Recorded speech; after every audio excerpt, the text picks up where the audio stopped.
एक सेठ साहब थे, नाम ही सेठ है, जिसके पास में लक्ष्मी का निवास है। बहुत धनवान है, बहुत संपत्ति है सेठ साहब के पास में।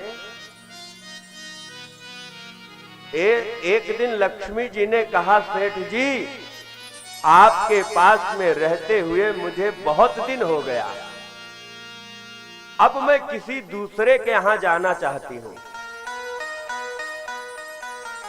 सेठ रोने लगे, लक्ष्मी जी के पैरों में पड़ करके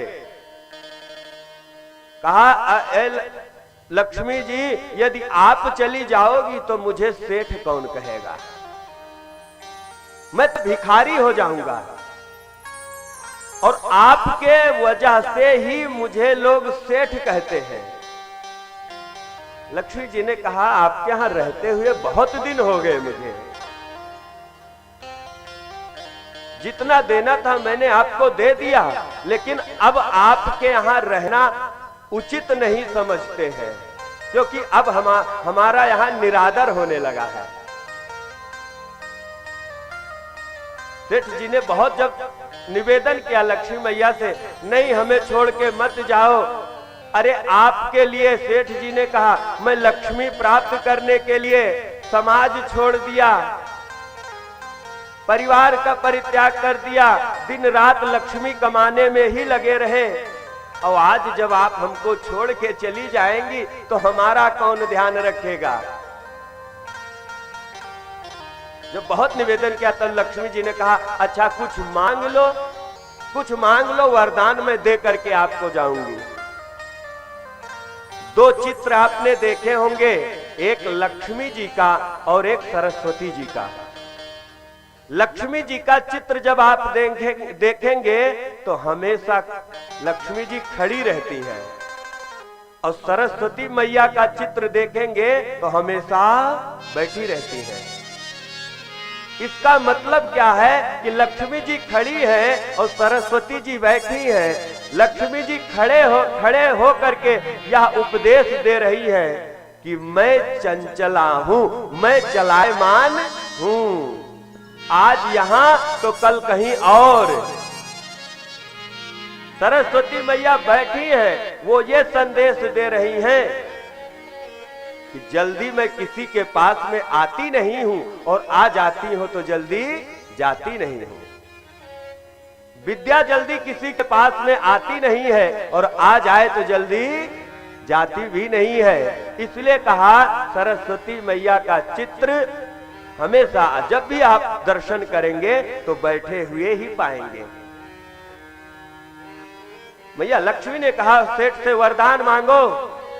सेठ ने कहा, हमारे घर की परंपरा रही है, हम अच्छे सेठ हैं, बिना मीटिंग किए कोई कार्य नहीं करते हैं, हमें मौका दीजिए, हम परिवार के लोगों के साथ में मीटिंग करेंगे, तब हम कुछ मांगेंगे।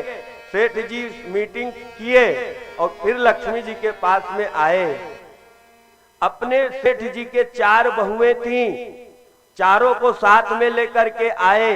सेठ जी ने मांगा, प्रभु मां मुझे खूब संपत्ति मिल जाए। कहा है। सेठ जी ने कहा, हमारी बहुएं भी आई हैं साथ में, इन्हें भी कुछ दे दीजिए। जो सबसे बड़ी बहू थी उसने कहा कि दुनिया की जितनी जमीन है, जायदाद है, ये हमारे नाम हो जाए। मैया सरस्वती ने कहा, ठीक है कोई बात नहीं, हो जाएगी, लेकिन मैं छोड़ के चली जाऊंगी, मैं नहीं रहूंगी। दूसरे से कहा, तुम मांगो। उसने कहा, आज के समय में विद्यालय लोग खूब खोल रहे हैं, खूब पैसा है उसमें, हमें विद्यालय मिल जाए, मैं उसी से अपना जीवन यापन करूंगी। ठीक है, ले जाओ।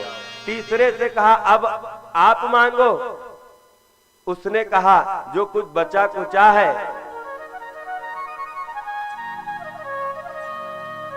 बैंक की संपत्ति हमें दे दो। कहा, ठीक है ले जाओ। जब चौथी से मांगा कि अब बेटा तुम वरदान मांगो, जानते हो सबसे छोटी बहू ने क्या मांगा?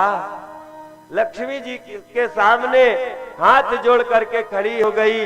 लक्ष्मी जी से कहा, हमें दुनिया की संपत्ति नहीं चाहिए, बस मैं ए मां यही वरदान मांगती हूं कि हम चारों बहनों में हमेशा प्रेम बना रहे, हम चारों में कभी मन मुटाव ना हो, मैं यही वरदान मांगती हूँ। लक्ष्मी मैया ने कहा, अब मैं यहीं रहूंगी, जहां प्रेम होता है वही लक्ष्मी का वास होता है। लक्ष्मी मैया ने कहा, अब मैं छोड़ करके नहीं जा सकती। सेठ भी प्रसन्न हो गया, सेठ भी खुश हो गया। कहा, मां अब मैं समझ गया, प्रेम में ही परमात्मा होता है, जहां प्रेम होता है वही लक्ष्मी जी का वास होता है। इसलिए हमेशा व्यक्ति को प्रसन्न रहना चाहिए, खुश रहना चाहिए, प्रेम करना चाहिए, घर में रहो, सब जगह व्यक्ति को रहना चाहिए। आगे और कथा आती है भगवान